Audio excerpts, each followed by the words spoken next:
안녕하세요. 행복한 안식일입니다. 저는 이번 간증을 맡게 된 중학교 3학년 김을서라고 합니다. 저는 오늘 여러분들과 함께 제가 신앙생활 속에서 느낀 예수님과의 관계 속에서 중요하다고 생각한 점을 이 자리에서 나눠보려 합니다. 항상 간증을 준비하고 이 자리에 선다는 것은 기본적인 부담감과 마음이 고민이 되지만 이번 간증을 준비할 때는 평상시보다 제 마음의 부담감이 한층 더 크게 느껴졌습니다. 그 이유는 간증 주제가 빨리 정해지지 않은 데다가 저희 학교에서 오늘 2박 3일 체험학습을 갔다 왔기 때문인 것도 있지만 더 큰 요인은 제 신앙의 상태가 메말라 있었기 때문입니다. 그래서인지 간증 소식을 들은 후 제 평소의 신앙 상태를 돌아봤을 때 저는 순간 당황하게 되었습니다. 왜냐하면 평상시에 제 삶에서 예수님과의 영적 경험들이 부족했고 그저 다만 제 머릿속에선 이 간증이라는 난관을 어떻게 헤쳐나가지? 라는 생각밖에 들지 않았습니다. 원래는 이 정도도 내가 간증을 쓰는 것이 힘들었지 않았는데 어쩌다 내가 이 지경까지 오게 되었을까 생각하며 돌이켜 생각해보니 제 영적 배터리가 거의 방전이 되었더라고요.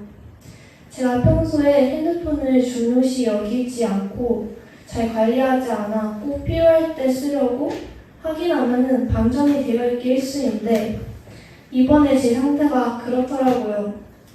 암만 그래도 그렇지 어떻게 내 상태가 방전 지점까지 와 있을까 하며 충격을 먹었지만 그것은 저의 매일의 삶이 모여 만들어낸 결과였습니다.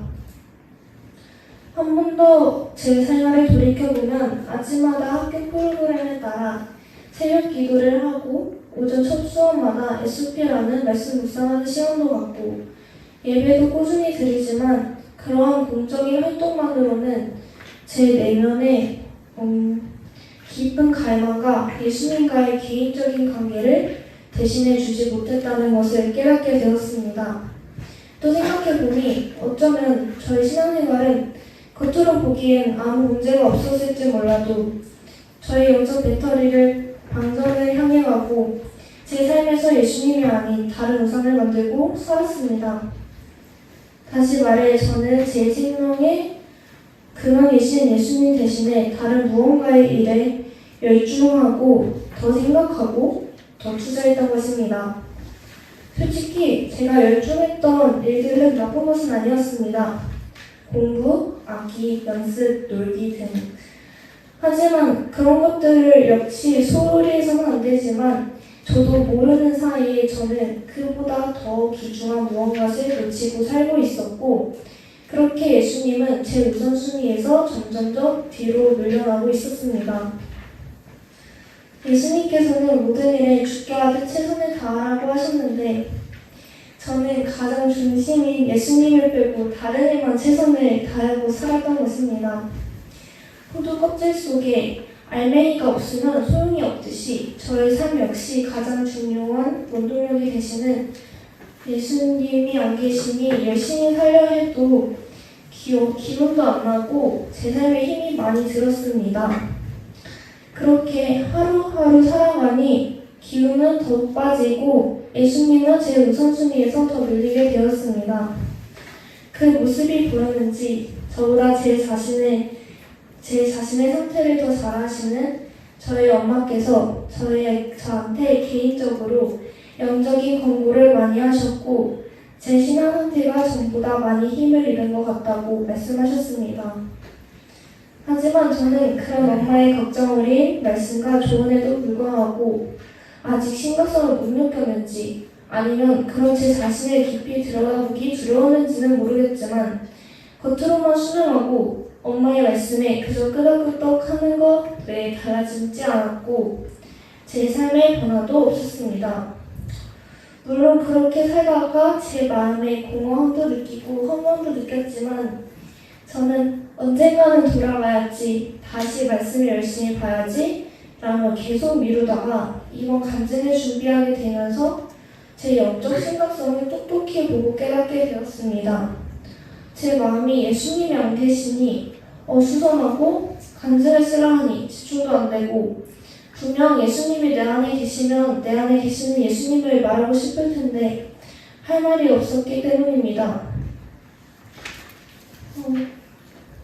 시간을 되돌려 생각해보면 제가 6학년 2학기 때는 매일 꾸준히 말씀을 1시간 넘게 묵상하고 충분히 독후감을 써서 그런지 간증을 쓰라 해도 바로 쓸 수 있는 정도였는데 지금은 그때보다 더 말씀 안에서 성장하기는커녕 벌써 노화가 왔다니 하고 생각하면 많이 반성했습니다.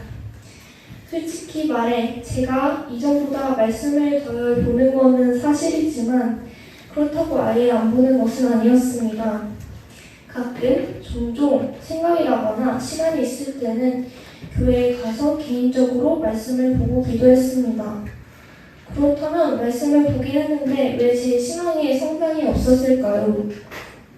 네, 그건 제가 밥을 먹듯이 꾸준히 말씀과 기도를 하지 않았기 때문입니다. 말씀을 밥으로 비유하자면 저는 일주일에 어쩌다 밥을 3번 먹을까 말까 했던 것이었습니다.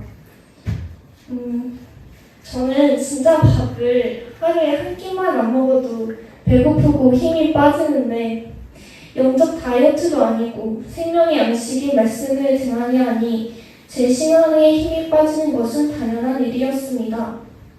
전에 여기서 한 가지 교훈을 배웠습니다. 우리가 밥을 먹어야 하루를 살 힘을 얻을 수 있는 것처럼 우리가 말씀을 읽어야 그날 하루의 의무와 책임에 최선을 다하고 실현을 감당할 힘이 생긴다는 것을 말입니다. 어쩌면 물론 지금은 방명 직전이지만 제가 그동안 그나마 영적 배터리를 유지할 수 있었던 것은 어렸을 때 그 말씀 안에서 푹 빠지고 충분히 충전한 경험이 저를 그나마 지금까지 붙들어줄 수 있었던 것 같습니다. 그리고 이렇게 간증을 쓰다 보니 느끼는 것인데 처음에는 간증이 저에게는 거대한 숙제였고 왜 하필 처음 간증주에 배정되어 이렇게 급하게 적어야 하나 하고 불편했지만 지금 와서 보니 오히려 저의 상태를 빨리 깨닫게 하고 예수님께로 저의 시선을 돌리는 축복의 계기가 된 것 같아서 하나님께 감사드립니다. 말씀 하나 읽고 간증 줄이겠습니다. 하나님께서는 초년들에게 무엇을 바라실까? 하나님의 사업은 최고의 능력을 요구합니다. 여러 분야에서 열심히 공부한 자격 있는 청년들이 절실하게 필요합니다. 때가 차서 황금 들판이 되었습니다. 추수하게 된 넓은 들에서 일할 만한 믿을 수 있는 이들이 필요합니다. 평범한 사람이라도 온몸과 마음을 다해 하나님께 헌신하는 사람, 그리고 나쁜 습관과 더러운 정신에 오염되지 않는 사람은 성공할 것입니다. 그리고 하나님을 위해 큰 일을 할 수 있게 될 것입니다. 청년에게 보내는 편지 17페이지. 감사합니다. 아멘.